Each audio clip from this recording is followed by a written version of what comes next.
José Espronceda nació en Badajoz en 1808 y murió en Madrid en 1842. Con 18 años se autoexilió en Lisboa porque era perseguido por el régimen dictatorial del monarca Fernando VII.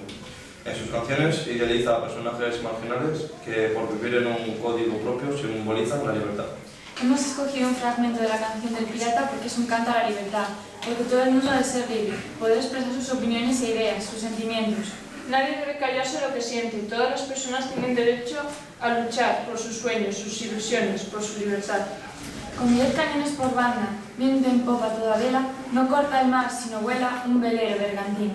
Pa' aquel pirata que llaman, por su bravura el temido, en todo mar conocido, del uno al otro confín. La luna en el mar riela, en la lona gime el viento y alza en blando movimiento olas de plata y azul. Y ve el capitán pirata, cantando alegre en la popa, hacia un lado, al otro Europa, y allá a su frente está un buque.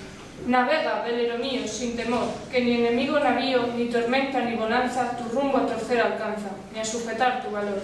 20 presas hemos hecho, a despecho del inglés, y han rendido sus pendones 100 naciones a mis pies. ¿Qué es mi barco, mi tesoro? ¿Qué es mi Dios, la libertad? Mi ley, la fuerza y el viento, mi única patria, la mar.